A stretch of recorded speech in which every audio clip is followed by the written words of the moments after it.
अस्सलाम वालेकुम नाज़रीन, हम आपका तारुफ एक बुज़ुर्ग फ़लसफ़ी आलिम दीन इब्नुल खैर सैयद अल्लाह बख्शा तस्नीम साहब से करवाते हैं और उनसे चंद एक सवाल पूछते हैं। और वो देहात के रहने वाले, जहाँ कोई इल्म का माहौल भी नहीं है, हमें इतने अच्छे इल्मी सवाल बताते हैं। तो नाज़रीन, आप भी मुस्तफ़ीद होंगे।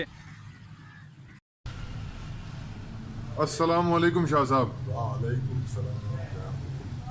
क्या हाल है शाह साहब? खैरियत है? माशाल्लाह से आज तो बड़े प्यारे लग रहे हैं शाह साहब।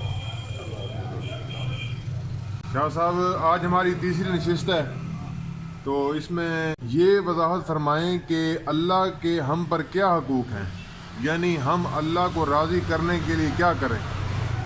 अल्लाह के हम पर क्या है कि हम अल्लाह की मुकम्मल फरमाबरदारी करें। जिस चीज़ का अल्लाह ने हुक्म दिया है उस अहकाम पर अमल करें। जिससे मना फरमाया है उनसे रुक जाए। जो अल्लाह ने जिन काम से मना फरमाया है उनसे रुक जाए। अल्लाह से इतनी मोहब्बत करें कि अपनी जान, औलाद और हर चीज़ से ज़्यादा अल्लाह से मोहब्बत रखें और अल्लाह के मुतअल्लिक़ात यानी उसके नबी से मोहब्बत रखें। और हम पर ये है कि अल्लाह को हम इतना नज़दीक समझे कि बिल्कुल हमारे करीब है, हमारे हर कौल फेल तो वो देख रहा है, सुन रहा है और हमारे हर काम से हमारे बिल्कुल सीने के नाम तरीका है। शाह साहब, तीसरी नशिस्त का हमारा दूसरा सवाल है कि हमें ये कैसे मालूम हो कि अल्लाह हमसे क्या चाहता है, भाई उसके अहकामात हम तक कैसे पहुँचते हैं।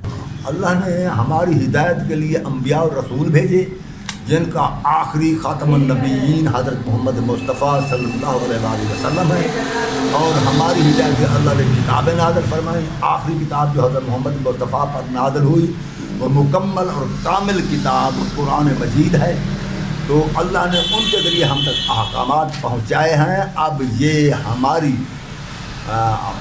हक़ है कि हम उन अहकामात पर अमल करें। पैगामात अल्लाह ताला अम्बिया और किताबों के ज़रिए हम तक पहुँचा दिए।